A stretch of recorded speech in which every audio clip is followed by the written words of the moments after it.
Haro abakunzi ba Ivuga Ngingo TV muri aka kanya turi muri Gisenyi Summer Festival ni gitaramo cyabera hano mu karere ka Rubavu aho bita muri El Clasico.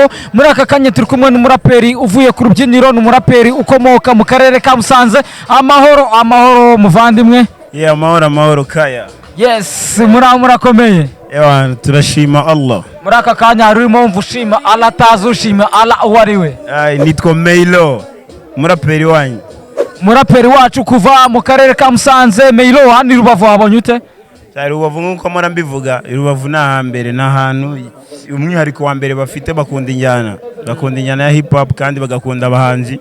So bahora biteguye udushya buri concert, mbese uko basanze iyi concert ntago ari kubabona ikurikira. Inshuro nyinshi nawe uhora wumva wakwizizira Rubavu kiturira Rubavu. Ndahubwo byararangiye, ubuse burari igisigayera Musanze, ariko ngo mwakubiswe inshuro byararangiye Musanze nihagishyuha. Oya harashyuha ariko burya abantu baba bafite ukuntu bateye, bafite umuco waho ukuntu bashyuha, gusa nanone ntago biba bihuye uko abi Musanze bashyuha sika Rubavu bashyuha, ariko hose nyine ni hose bakunda umuziki tumuri rusange. Tugaruke rero nk'umuraperi wigaragaje aha kandi umaze kubaka izina, urabona noneho abantu b'i Rubavu bagufasha bate? Abantu b'i Rubavu urabona Meilo bamaze kumenya Meilo ari we?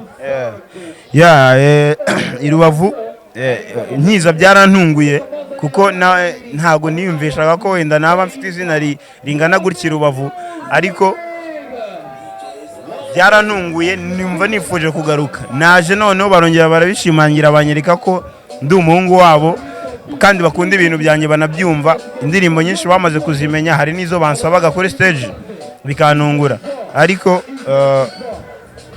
ndi Meilo kandi ukibahereza ibintu bishya kandi byiza nkuko nabibabwiye bitege byinshi. Aya mazina murimo mugira Rubavu ni Musanze, kuki mutagura noneho tubumve na za Nyagatare, tubumve za Bugesera, tubumve za Kigali n'andi hose? Biri mu mishinga uko ntago twicaye turi gukora. Ntekereza ko uyu mwaka hagaragayemo ibikorwa bitandukanye n'iby'imyaka yashize, haba kalite y'amashusho, haba audio ziremereye.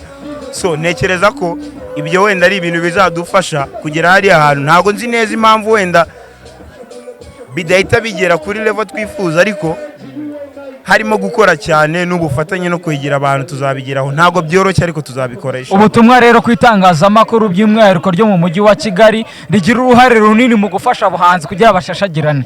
Gira ubutumwa bahereza. Nuko bisabira ntago nkeneye ko bashimishwa nuko bavanye umuhanzi mu ntara bakamugira ku rwego rw'igihugu. Ni nagatekerezo nabo byabatera ishema. Ndifuza ko ibyo kintu cyabaho, bagafata umuhanzi bakamuzamura bamukuye mu ntara bakamugeza ku rwego rw'igihugu. Nyuma y'indirimbo rero shyashya wari ufite indi dutegereza Meilo niye tunasoza? Ndi gukora amashusho y'indirimbo yanjye na Bulldog.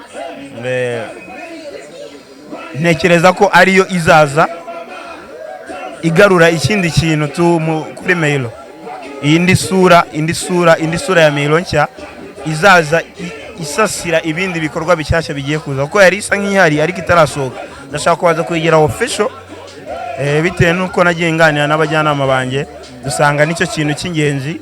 Ni indirimbo nziza kandi ikomeye ariko abanyarwanda bakeneye kumva, so ntago bayibonye nta nubwo bayimenye benshi. So hakwiye kongerwa promotion no kugira ngo bayimenye n'amashusho, then tukazana ibindi bikorwa ko birahari byinshi cyane. Bwira abanyamusanze rero bakore subscribe ku Ivuga Ngingo TV. Ntago ari Musanze gusa, isi yose ku Ivuga Ngingo. Ntekereza ko itagarukira mu Rwanda gusa, muri Congo, Tanzania, Burundi, Nigeria, hose muri Amerika. So bose mukore subscribe kuri channel ya Meilo. Ni Meilo ubushya ni byinshi byose uzajya ugenda ubibona. Tuko ku Ivuga Ngingo TV. Bakore bantu b'Imana, ndabasaba mukore subscribe kuvuga Ngingo.